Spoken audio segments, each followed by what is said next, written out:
Earth has a surface area of almost 197 million square miles, and more than two-thirds of it is covered by water. To this day, a great majority of our oceans and seas remain vastly unexplored.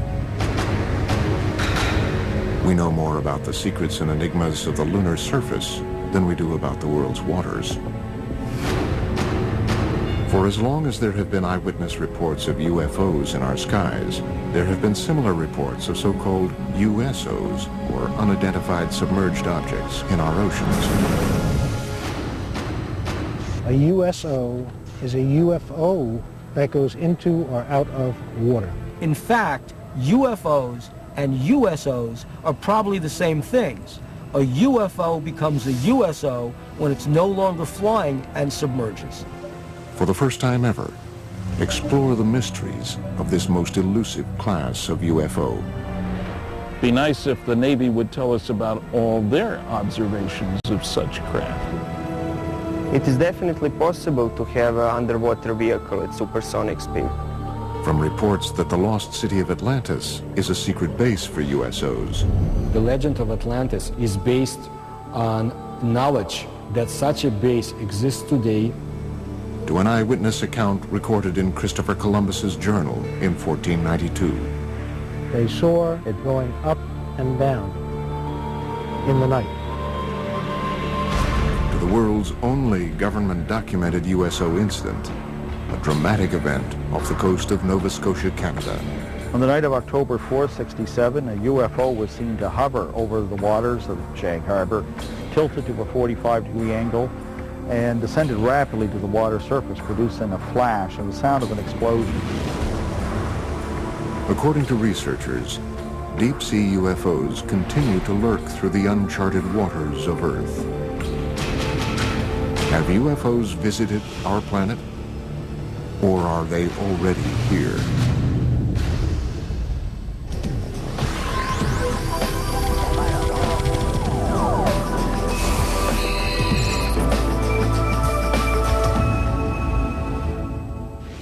This is the Santa Catalina Channel, a 26-mile wide stretch of the Pacific Ocean separating the city of Los Angeles from Catalina Island. According to experts, these waters, portions of which might be as deep as Mount Everest is high, may contain some of the world's darkest mysteries. You are seeing an unidentified flying object. It is not a hoax. It is real. The film was taken by Leland Hansen while filming Catalina Island from a helicopter. In recent years, escalating reports of unidentified submerged objects, or USOs, flying into and out of the channel have caused great concern to local residents and researchers. The whole area here is just a huge hotbed of UFO activity. I've uncovered probably 200-300 cases of UFOs flying over the mountains and over the water here. It's just a huge hotspot. Preston Dennett is the author of UFOs over California. He has been investigating USO activity in this area for almost 20 years. Actually, there was a huge wave of sightings over the Santa Monica mountain range on June 14, 1992. The witnesses counted a total of about 200 objects. What's interesting about this case is these objects came from below. Normally when someone sees a UFO, it comes out of the sky like a star. They see a star-like object and it comes swooping down. These came from below to above. June 14th, 1992, 10:24 p.m. For almost 2 minutes, the waters of the Pacific Ocean explode with light as hundreds of bright, disc-like craft are witnessed flying out of the water together. Similar to other reports of USOs exiting the water, these craft emerge from the Pacific in almost complete silence.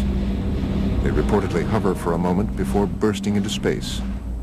Reports of this incident were phoned into local police departments as far away as Malibu.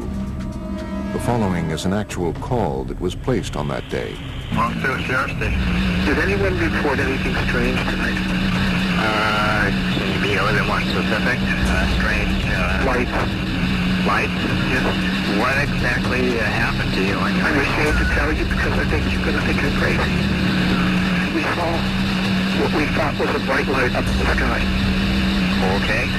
We could hear it wasn't a helicopter. I'm telling you, I have never been more frightened in my life. According to Dennett, the incident was also reported to the U.S. Coast Guard sector in Long Beach, which ultimately declined the search request. This 1992 event was the second in Los Angeles in 3 years. On the dark, foggy morning of February 7th, 1989, scuba divers, boat sonar systems, and people on the shore witness a long, dark, unidentified craft dive out of the Pacific. For about 90 seconds, the USO rests just above the surface before emitting about a dozen smaller, fast-moving objects. 60 seconds later, the craft dives back underwater. Its last reported sonar heading was south toward the Santa Catalina Channel before it disappeared. And it involved dozens of objects which were seen off the coast of Marina del Rey. On occasion, some of these craft would emit smaller craft, about 20 feet in diameter. And these were seen moving underneath the surface of the ocean, and they were coming in and out of the water. As the 1947 incident at Roswell sparked worldwide curiosity about flying saucers, these events near Los Angeles have sparked a current wave of research into the capabilities and threats of so-called USOs. The oceans of the world covering, 70% of the planet, they hide a lot of history and a lot of mystery. There's a very good reason for a whole society of creatures, sentient creatures, advanced creatures living underwater because nobody goes there. It's fascinating to think of the underwater UFOs because they know a lot about this planet that you and I don't know. Unique to the USO phenomenon is the reported ability of these craft to multiply and break apart. One such astounding case has become known as the Golfo Nuevo event. On February 8, 1960, the Argentinian Navy is on alert as they track two unidentified submarine-like objects in its waters, thought to be American subs. Then, according to reports, the underwater objects are seen on sonar to break apart and fly out of the water. Sonar contact, 173, 438 yards. Bridge contact, sonar contact, 173, 438 yards. Two gigantic submarines sighted by the Argentinian Navy in 1960 inexplicably multiplied into 6 other submarine objects. The Argentinians were never able to catch them or destroy them because the objects simply disappeared. The case even caught the attention of the Soviet Union's most senior officials.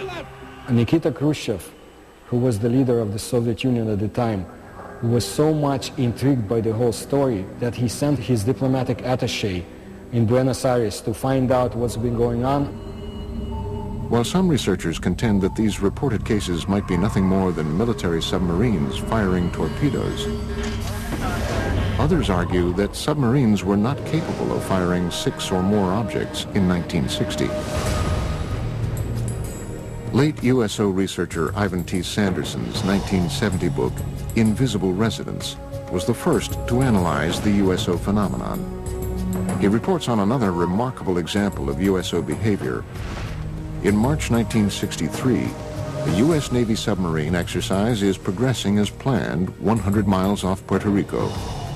Suddenly, one Navy sub abruptly breaks from its assigned route after picking up an unidentified object traveling at speeds in excess of 150 knots. The submarines are astonished by the depth at which the unidentified craft is moving, 20,000 feet underwater. It gave the acoustic signature of a single propeller type of motion through the water, and it was tracked at depths down to 20,000 feet, whereas a typical crush depth for a submarine would be 7,000 feet. So this thing, whatever it was exceeding the technical capabilities of submarines at that time and even today.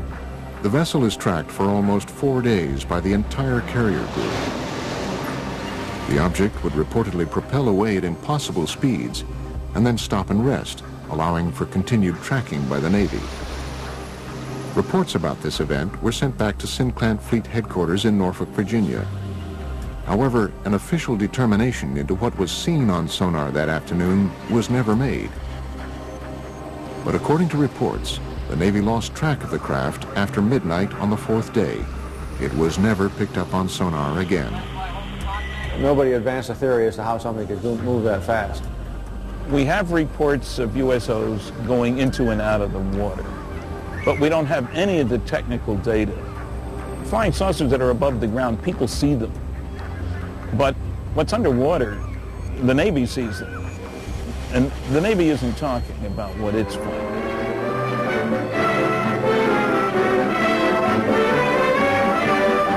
Inflating an immense balloon aboard the USS Norton Sound, the Navy prepares for further study of the elusive cosmic rays somewhere in the Pacific. That's the news.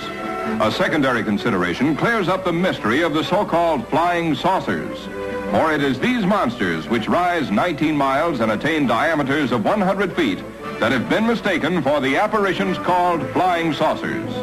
At great altitudes, they tell us, these elongated enormities flatten out like plates. Mystery ended. But reports from around the world continue. Another extraordinary case is reported in the international press beginning on November 11th, 1972. A fast-moving submarine-like object is picked up on sonar in the Sonja Fjord off the west coast of Norway by the Norwegian Navy, which hunts it for 2 weeks. A fleet of surface ships and specially equipped sub-hunter helicopters are assembled to find the object. On November 20th, 1972, the USO is seen visually for the first time. It was described as being a massive, silent, cigar-shaped object. A Navy ship promptly fires its guns and torpedoes at the craft. Some ship actually saw it on the surface and fired at it, but it dived, and then they started dropping depth charges. Although all the articles treat this as a submarine, the fact of the matter is nobody was able to identify it as a submarine. After tracking the object for almost 2 weeks, the Navy devises and executes a plan to blockade the fjord and trap the USO. They tried to seal off this fjord so nothing could get in or out. Nevertheless, after 14 or 15 days, this thing disappeared. So that may mean that this object, whatever it was tracked by the Navy, was not a submarine at all, but an unidentified submerged object. Coming up, did Christopher Columbus and his crew witness USOs flying into and out of the Atlantic on October 11th, 1492? One of the earlier cases comes all the way back from the day before Columbus Day in 1492, before there was a Columbus Day. And it happened on Santa Maria.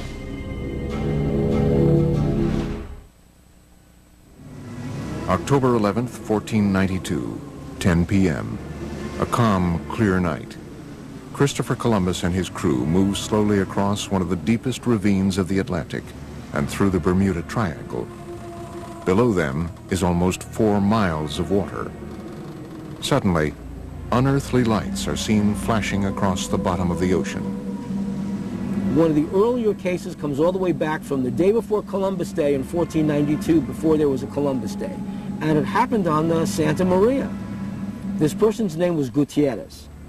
And Gutierrez was on the Santa Maria with Christopher Columbus and noticed an object rising out of the water, a disc-shaped object.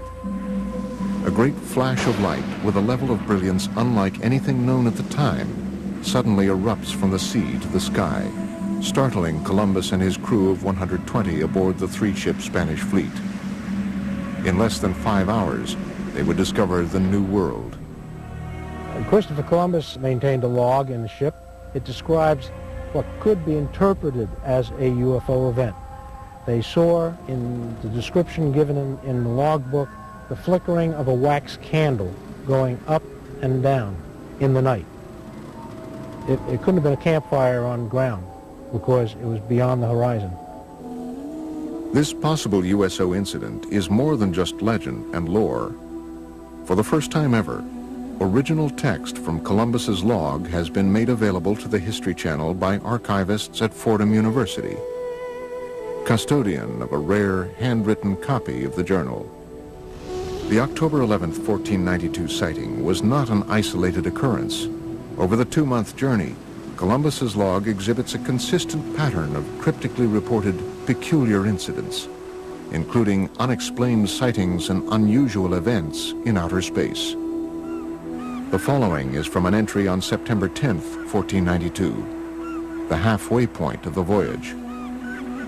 The crew of the Nina stated they had seen a garaho and a water wagtail, but these birds never go farther than 25 leagues from the land. From an entry September 11th, 1492. Saw a large fragment of the mast of a vessel, apparently of 120 tons, but could not pick it up. Entries on both September 17th and September 20th indicate that stars or other unidentified lights in the sky are seen to move. The cause was that the star moved from its place, but the needles remained stationary. And from the infamous entry of October 11th. The Admiral, at 10 o'clock that evening, standing on the quarterdeck, saw a light. Calling to Pero Gutierrez, he told him he saw a light and bid him look that way, which he did and saw it. The Admiral again perceived it once or twice, appearing like the light of a wax candle, moving up and down. Is it possible that these strange events, recorded during the most fabled nautical journey in history, were the result of otherworldly vessels tracking Columbus's fleet? Some suggest, however, that any interpretations or rationalizations that might be gleaned from Columbus's log are not the whole truth. If Christopher Columbus saw a strange thing come out of the water, fly around his ship, and then take off, would he have told anybody about it? They'd have locked him up in the brig instantly. The guy's crazy, because things can't do that. One of the earliest USO reports comes from 329 BC. After witnessing what he described as shining shield-like objects flying into and out of the Jaxartes River in India, Alexander the Great was so convinced that he witnessed otherworldly vessels, he spent the final 6 years of his life searching for evidence of these objects in a diving bell, believed to be the world's first submarine. Some conclude, however, that Alexander's underwater adventures had a greater goal, finding and conquering the one kingdom that had eluded him, Atlantis.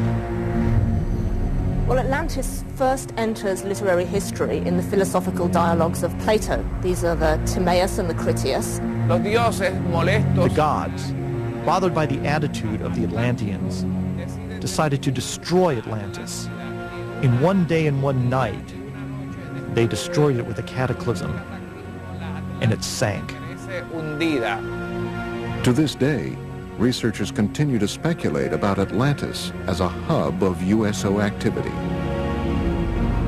The legend of Atlantis definitely is based on knowledge, probably lost by today, of some secret underwater civilization. Atlantis's supposed location in the Mediterranean would have provided USOs a convenient position from which to monitor human civilizations and their shipping routes to and from Asia Minor, Rome, and Athens. The Mediterranean was the cradle of ancient civilization. The Phoenician traders traveled back and forth between the Middle East and Greece across the Mediterranean. If there were a culture of either aliens or original inhabitants of planet Earth who wanted to seed the planet, to seed humanity with myth, the Mediterranean is a natural base for them to set up an underwater facility. Well, I don't know if Plato was talking about unidentified submerged objects when he came up with Atlantis, but I suppose there are people who, number one, assume that Atlantis is real, number two, that it's somewhere in the Atlantic, number three, that it's buried under thousands of feet of water. The ancient Athenians, however, were not the first to record stories of unidentified objects in the oceans. Experts believe the ancient Egyptians may have even recorded sightings in their hieroglyphic drawings. In ancient Egypt, in the temple at the city of Abydos, somebody made an inscription, a depiction of a submarine. There was another depiction of an object that looks like a helicopter. Who made it? How did the ancient Egyptians know about it? We have no idea. One of of the earliest European cases is a series of reported English sightings in the 11th century. One of the oldest cases I have on the site goes back to the year 1067. It has to do with this people in the countryside seeing something flaming in the sky that came down to earth, lit up the countryside, and then went up again, and then into the sea. Carl Feint has been researching USO phenomenon for almost a decade. His internet site, waterufo.net, has an archive of over 900 current and historic USO reports. According to Feint, one of the 20th century's first cases was reported in detail in the Philadelphia Inquirer on August 1st, 1904. A British cargo ship, the Mohican, en route to Philadelphia was, according to the paper, enshrouded in a strange metallic vapor which glowed like phosphorus. I have found out recently that that case is a heck of a lot more detailed and scary than originally shown. The captain and the crew confirmed that an object came across the ocean, a cloud, approached the ship, and it was glowing. Not a meteor, going straight down, just coming across the sea. As it came towards the ship, the captain was trying to distract the crew to get them to do something different, you know, and get over the fear. They couldn't move anything while the cloud was around the ship. The Inquirer further reports that during the event, the ship's compass revolved with the speed of an electric motor, and the sailors were unable to raise pieces of steel from the magnetized decks. The story goes on to quote the Mohican's Captain Urquhart, who confirms that the account is vouched for by every man of the crew. But perhaps the most astounding USO-related event, according to experts, is a Canadian case from 1967. The Shag Harbor case is the most important USO case in documentation. The UFO moved underwater to a different point. A second UFO joined it. Coming up, we visit Shag Harbor, Nova Scotia on the 38th anniversary of this crucial USO incident.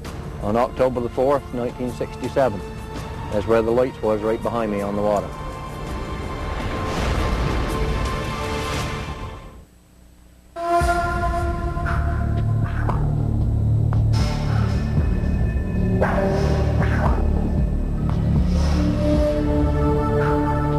Years ago today, October 4th, 1967, approximately 20 after 11 in the evening, something happened in Shag Harbor that became quite memorable in later years. The night of October 4th, 67 has become known as the night of the UFOs among many UFO researchers. The Shag Harbor incident has become the best known aspect of that night.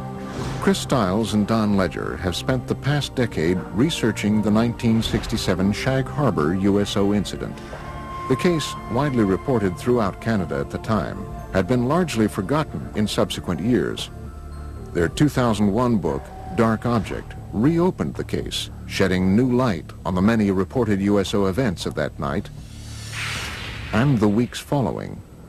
The reason that the Shag Harbor incident came to the forefront and kind of eclipsed the importance of the other sightings from the night of the UFOs is simply the fact that it's the one case where something came down out of the sky and crashed into the water. You know, it made a noise, it made a flash. It's also unique in the sense that nobody reported a UFO. Several calls came in very quickly to the nearby Royal Canadian Mounted Police Detachment, and those reports said simply that people had seen lights or perhaps an aircraft had crashed into the waters of what they called the Sound. The interest and the concern was totally for the possibility of survivors. Nobody reported a UFO.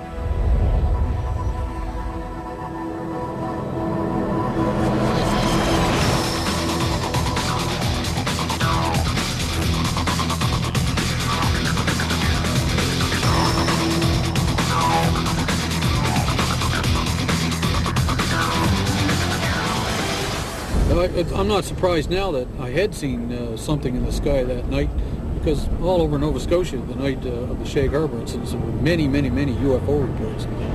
Just up around the bend, we'll be coming into Shag Harbor, and the site crowd gathered and watched whatever it was that happened here 38 years ago today. Each year, Ledger and Stiles make an anniversary trip to Shag Harbor to meet with Norm Smith, one of only 3 surviving witnesses. See the island out there? That's where it all took place, right off there. That's where we seen the light in the water. Hey, sir. You been? Good. while. There we go. Same old, isn't it? The three of us stood on the lawn watching the lights. Eventually it started going, it looked like it was moving to us, and then on a downward slope towards the ground.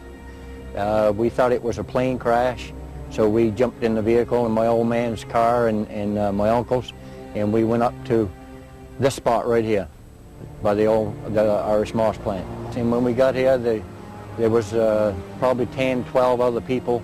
We watched the lights on the water for a period of 2 or 3 minutes, and then the lights disappeared. What happens next is indisputable. Before midnight on Wednesday, October 4th, the Royal Canadian Mounted Police officers who witnessed the event from the shoreline searched the water on boats until 3 a.m. with the help of several local fishermen, including Norm Smith. At noon on Friday, October 6th, Canadian Navy divers from Halifax arrive and search the area through the weekend. Eventually, 7 divers were dispatched from the Fleet Diving Unit in Halifax and taken down to Shag Harbor. The search effort continued through all the daylight hours of Saturday and Sunday, and by Monday morning that search was officially terminated in Ottawa. And they just simply state unidentified flying object and circle it and underline it. According to government reports, the object travels from the south to the north along the Nova Scotia shoreline. At one point, it stops and hovers. Then at approximately 11:20 p.m., it enters the water at a 45-degree angle, 300 yards offshore. Directly behind me where we seen the lights, right at Bomb Portage Island, directly behind me. When the Royal Canadian Mounted Police officers that had responded to the call arrived at the shoreline of Old Highway number 3, the UFO was still moving upon the surface of the water. The object also appeared to be leaving a trail of dense yellow foam. In the weeks following October 4th, the story becomes even more mysterious. The case is front-page news across Canada, and as Ledger and Stiles report in their book, in the days just prior to the Canadian military's official classification of this incident as a UFO event, a second craft enters the waters of Nova Scotia to rendezvous with the first craft. Then this thing resumed its headway back down this way at about 4,400 miles an hour and came down through northern New Brunswick, right down over the Bay of Fundy, across the southwestern tip of Nova Scotia, across this way, and went down in the water here. Authorities already knew the object was no longer there, that it had moved under the water and had come to rest on the seabed. It sat there for almost a week, right to the hour. And after that time, it began moving under the water to the Gulf of Maine with the aid of a second craft that was helping repair it. And the two of them broke the surface of the water and flew away out over the Gulf of Maine. Interestingly enough, there is a second report of a sighting 1 week in Shag Harbor of 2 sets of lights, one orange, one yellow, leaving the water and flying away. This case continues to inspire debate and continued research into the events of October 4th, 1967. There are a large amount of primary documents that support interpreting Shag Harbor as a crash scenario of a UFO. And in one of the paragraphs it actually says a preliminary investigation has been conducted and it has been discovered that this object is not the result of a flare, float, downed aircraft, or in fact any known object. I didn't know then, back 30-odd years ago, I didn't know whether it was a UFO or what it was. But nobody will ever make me believe that there was nothing there, because it was. Coming up, seen for the first time, video evidence of what might possibly be a USO emerging from the waters of Laguna Cartagena in Puerto Rico. And they are coming towards Laguna Cartagena. And later, a University of California scientist reveals that supersonic speed by deep-sea UFOs is not only scientifically possible, but likely. A region with perhaps the longest legacy of USO activity is the area around Puerto Rico. As the mysterious southern point of the Bermuda Triangle, the island has been at the center of USO debate for decades. Puerto Rico is a hot spot for underwater UFO activity, and it seems to match the pattern of other cases. Puerto Rico is considered in all of the Americas to be the place where there's the greatest number of USO sightings. Members of the Puerto Rican-based ufology group, Project Argus, agreed to lead a tour of some of the island's more notable USO-related areas. Laguna Cartagena is an isolated lake near the southwestern corner of the island. It has become linked to much of Puerto Rico's reported USO activity. I have been conducting investigations for years in Laguna Cartagena, where there's also a lot of secrecy about USOs. Laguna Cartagena since 1930 has been a place where hundreds of cases were reported of flying objects coming and going from the area. October 8, 2002, approximately 9 p.m., Puerto Rican police officer and Project Argus member Carlos Torres witnesses a red glowing USO fly out of the waters of Laguna Cartagena at an incredible speed. Then it stops and hovers just above the water. I was a witness of an object suspended over Laguna Cartagena.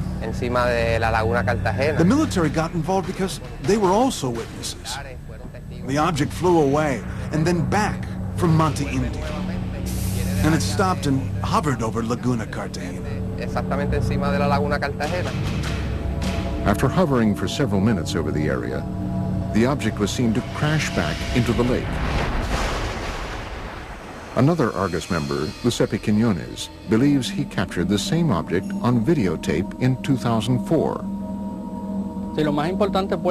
I took a video on November 20th, 2004, in the immediate area of Laguna Cartagena. Seen for the first time, possible video evidence of a USO near this enigmatic lake. The brightly lit craft-like object was seen emerging from the water. Here, it hovers for almost 1 minute before flying away.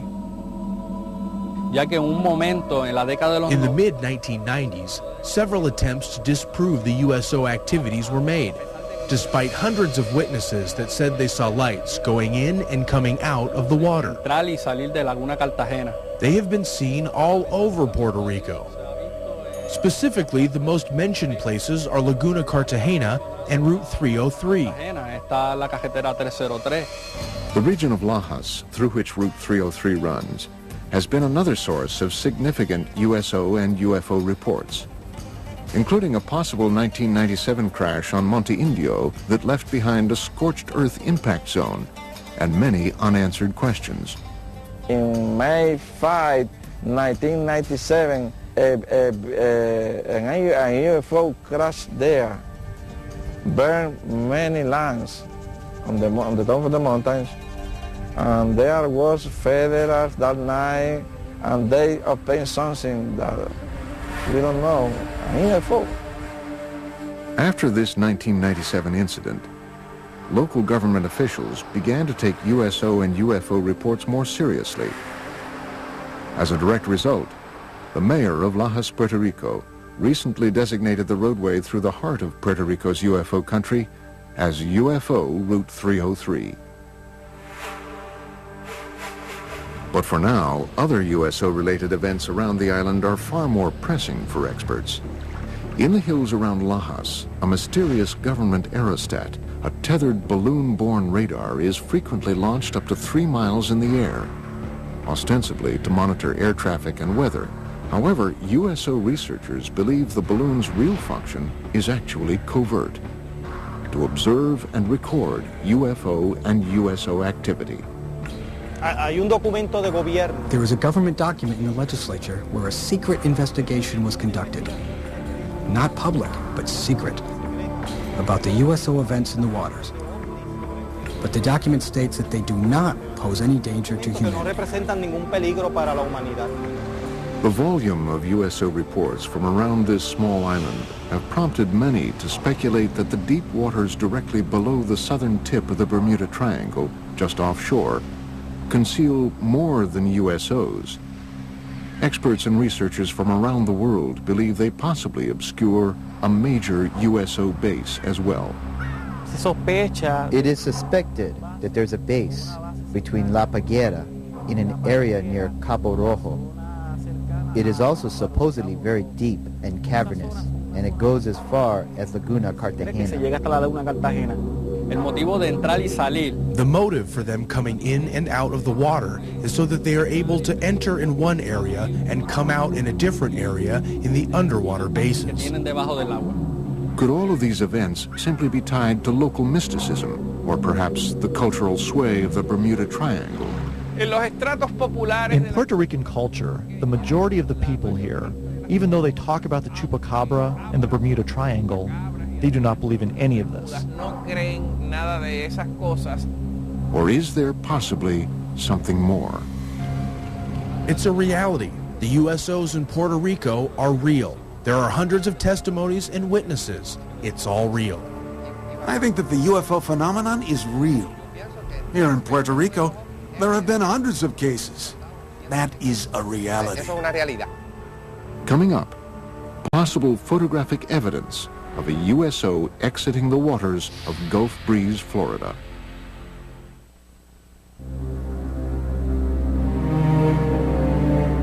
It is believed that unidentified submerged objects are able to move through our oceans and seas in ways that defy all principles of modern physics. Experts are confounded by the ability of these vessels to reportedly travel at extreme depths, pass through ice with impunity, and traverse water at supersonic speed. These kinds of craft, ostensibly, can travel underneath the water because they are impervious to water, just like they're impervious to gamma rays, cosmic rays, impervious to anything that gets in the way of their traveling in space. According to all information, we are dealing with a very advanced technology.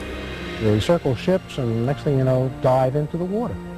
It's not a barrier to them. They just go from one medium to another.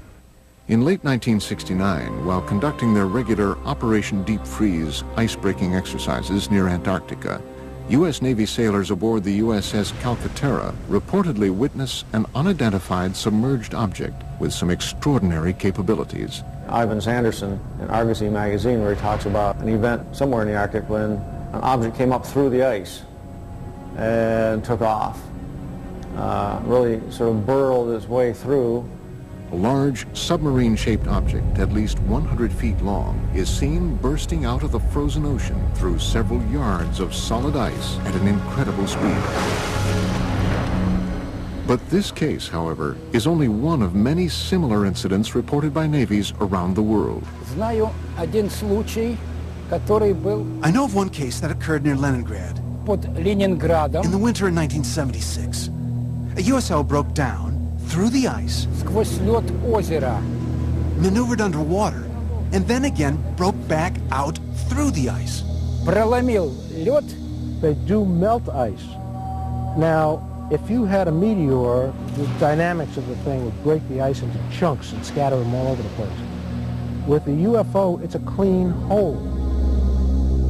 USO witnesses have also reported seeing waterspouts beneath USOs as they exit the water, including Ed Walters, a resident of Gulf Breeze, Florida, who snapped this never-before-seen Polaroid picture of what appears to be a USO above a tornado-shaped waterspout on July 7th, 1988. So he was looking north towards Gulf Breeze across the Santa Rosa Sound, a distance of about 7,000 feet. He noticed that the water down beneath the object started to get all foamy or something. You could see it dancing around, and all of a sudden this column of water went up and contacted the bottom of it. The picture that he took actually shows that. Such cases have caused some experts to assert that USOs might possibly use water as a fuel source. There are those who feel that water is essential for the fusion process. There are a lot of cases where UFOs hover over reservoirs and small bodies of water, not only large bodies of water. It does seem to be some evidence that they can use water to help their craft in some way. They may use water as a fuel. When these cases where they talk about objects hovering over the water and seeming to suck water up in, certainly sounds like they need a big drink or something to keep going. Modern scientific theories abound about how USOs developed the ability to propel themselves through water with great efficiency. Researchers envision everything from massive jet-like propulsion systems to frictionless bubbles that cocoon the objects. So the engines wouldn't be engines as you and I would imagine engines. They would be generators generating a magnetic force, creating a magnetic envelope around the craft that repels the Earth's natural magnetism, hence allowing them to accelerate, decelerate, climb, fall, and navigate through the water. By exerting forces at the surrounding fluid, seawater, nice electrically conducting fluid, you control the drag, you control the flow, the speed, the lift. You can get around all the problems of high-speed motion under the water. A magneto-aerodynamic system would work similar to the electromagnetic submarine that was successfully tested. An electromagnetic submarine was in fact built and tested by the University of California, Santa Barbara in the mid-1960s. It took advantage of saltwater's natural ability to conduct electricity. The first successful test of an electromagnetic propulsion system was conducted on Earth in 1966, when this electromagnetic submarine was first demonstrated. This electromagnetic submarine moves through the water as a result of electromagnetic forces. It has absolutely no moving parts. The principle here is that seawater is an electrically conducting fluid. You push against the seawater by Newton's laws, elementary physics, it pushes back, and off you go. Is it possible that USOs take advantage of this natural capability of our oceans to reach supersonic speed? Water is a great magnetic conduit. In fact, if they were traveling using a process called diamagnetism, which is a weak repellent force, then water would enhance that force, which would explain why these craft are able to navigate in water so well. One researcher theorizes that USOs might move rapidly through the water and avoid catastrophic damage using the same principles as a common light bulb. UFO is the filament in this particular case, and the bulb is the field, and that protects the UFO. It keeps the water from coming onto it when it goes in. They move it, though, and it never touches the UFO. And that can be achieved by creating so-called supercavitating bubble around the whole object. In that way, whole object travels together with a bubble of water vapor. Marko Princevac is a professor of mechanical engineering at the University of California, Riverside. He devised an experiment for the History Channel demonstrating the physics behind possible supersonic movement through the water. Basically, the only thing that you can play with is a shape of a vehicle. And it will deviate from standard shapes of a submarine. To demonstrate how different shapes can produce the conditions for supersonic underwater travel, Princevac and his team force an underwater current along with green dye and high-powered lasers around different submersed objects. So if we have something called a streamlined body, we see that fluid flows undisturbedly around that body. This red streamlined object represents the perfect shape for a fast-moving underwater vessel. In direct contrast, the cube that is tested creates massive resistance all around the object. A good shape for an underwater supercavitating vehicle would be something similar to a return capsule of Soyuz or other space missions. The laws of earthly physics change dramatically underwater. Propelling an oceanic vehicle to supersonic speeds requires an amount of power greater than what man has currently invented. A vehicle that has a 5-foot diameter and we want to go at the speed of sound in the air, we would need an engine that can produce 15,000 horsepower. For the same vehicle to reach the speed of sound under the water, we would need an engine that can produce around 1 million horsepower. While it might be scientifically possible for USOs to prowl the oceans at supersonic speed, how have these craft developed the technology required to achieve this milestone?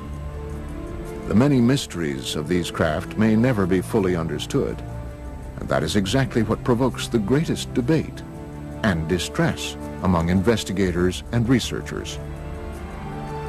I think it's easier for us to land a man on the moon or even create a moon base than to land a man on the bottom of the ocean. If they're hostile and have come here to conquer Earth, they would have done it 1 million years ago. We might be their creations for all we know. The earth is conquered, we work for them, they live here, this is their planet. Do the cities of Sodom and Gomorrah actually exist? Josh Bernstein is on an epic quest to find out. It's gonna be a great adventure! So there actually could have been a Sodom and Gomorrah. If I'm not back in 5 minutes, send a search party. Digging for the truth, Sodom and Gomorrah, next on the History Channel. This way is much more fun.